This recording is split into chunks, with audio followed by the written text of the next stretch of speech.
hande iwata enen e studio e mari cousine be mari cousin be mais nene ko to baba go ton ko enen di hande bukkol poular no juuti angol sa bucci no musa enen de problème ko woni hakkunde men yo ka suudu do so goddo go wadi mata yaasi musa an kadi wanano nene ala baba en ala yeru heddino ben non kadi hande ko babba ka ko fan no lo tirde donc do suudu men kay ko baba men jeendu ko wonda kon do antunge o état ma do wana nanki c'est pourquoi on a jugé nécessaire ninge modia ya wonde ko suudu fam antum e der ndu suudu Allah dan du problème nawnare no wali mayde no wali goddo anda je le souhaite pas pour toi mais jemma do nawnare heba ma wala no inni anu nene yanede do ni sa ala no do kala fi mai kono sa ala no don ka goddo nda ko le yalti tan donc fi Allah ne la mi fala ya de to piji made ya wonne ka suudu fam etta piji made ya wonne ka suudu mi ngi modi amme yoti hamme fotta ko dum addi déjà kadi parti donc kadi yara yow na fi programme voyage on mais anda c'est le passeport c'est pas ok ara mi fala na adresse woni tangi kaydi ko Allah okata visa ko Allah okata ko dum donc ça woni Allah ko ma visa mais anda sa kaydi ma en même temps ndara parce que ndo ko sirabe non c'est wala la mangi sa mangi c'est pas la peine ini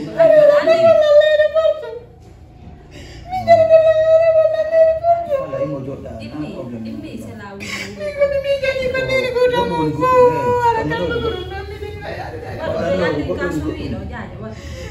Telanda, itu dah min ni mau jadi paspor, minta takai di ni ale airport. Kon woni mimi wada ali mai nuzudu. Kon woni mimi wada ali mado, ni ene ma kon woni wada ka do Telanda. Adna na dio kon ko maranga pasindi siapa ni? Telanda kon safe kon ni bernde manda. No, itu salah ni. Nah, fui no. Itu lah yang situation ko mi woni mu yo so ja. Sendirian sa. Butuh karena ada apa ni? Jangan lama tu golang kan. No, Kau bundi kuah, kau bundi.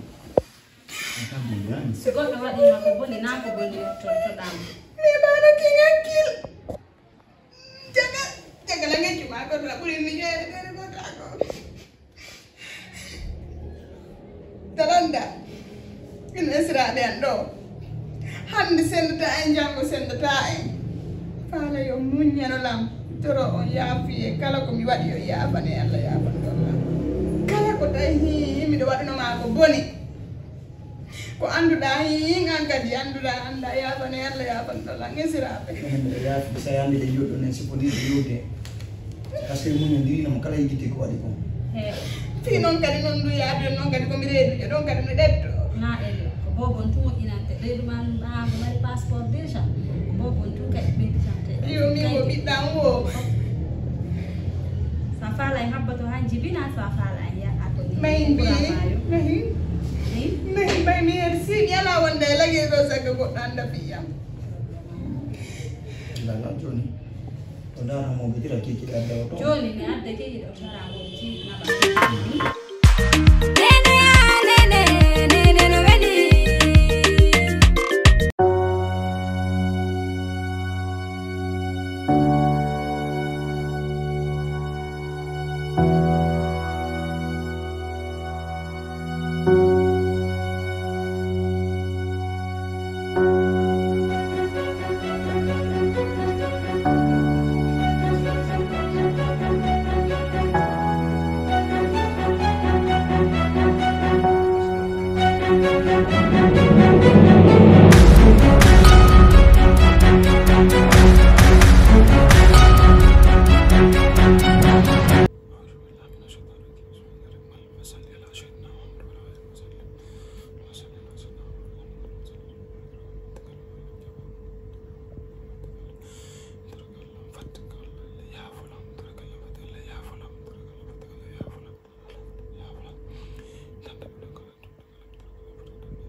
Assalamu alaikum musidɓe yurɓe teddi meɗen yurimo ɓe nden mo yettore mum. Aleykum salam. Donc haare ko min dank mo jappugol signane ten kiisu mo kisi mayi mara tarta Voilà.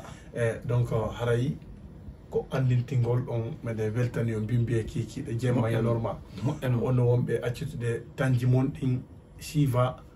ɗi film ji surtout o film lanɗo ɗo inneteɗo Néné No Wely. Vraiment Néné No Wely. Donc mi yi ko furɗon kon effort mon on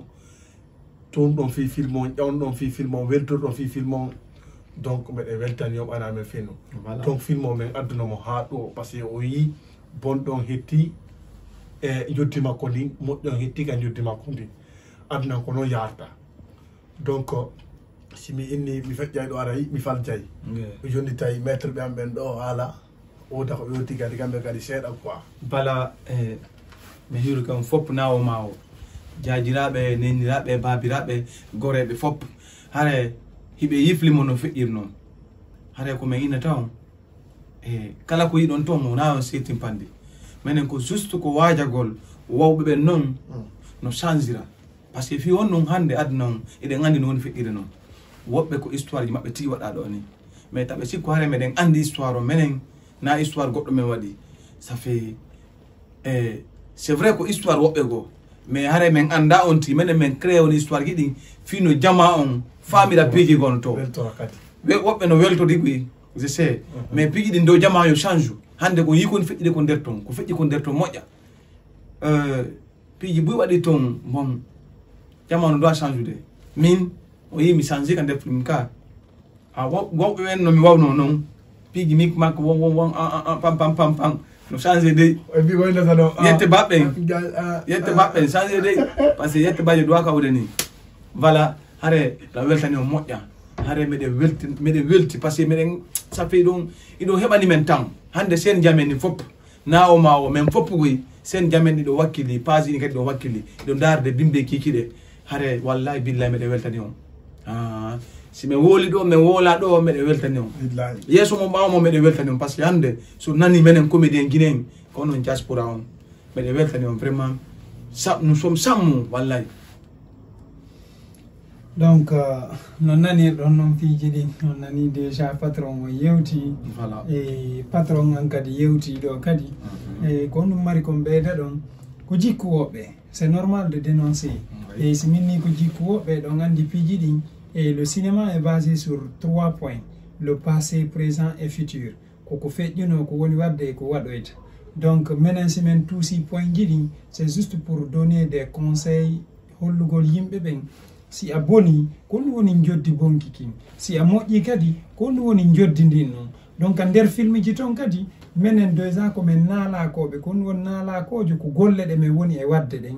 ɗe golle amen ɗo min interprétay rôle ji ɗin woɓɓe gono toon wona oɗo ko bandi oɗo ko mawɗo min kadi o yii hay komi woni hoore bandi o donc dans la vraie vie wona men ɗum c'est juste hollugol ko holno woni e feƴƴirde donc ka nder film toon so tawi min falji ko hakkille amen ɗen min anda haray faljore waɗi ka yewtere amen ɗo kadi so min yewti tawata yewtere nden feewa ma on yii ko metti on haray meɗen tori yo yaafoyi ko yo yaafo haray minen kadi ko honno wonɗon men soutenugol men ngol fof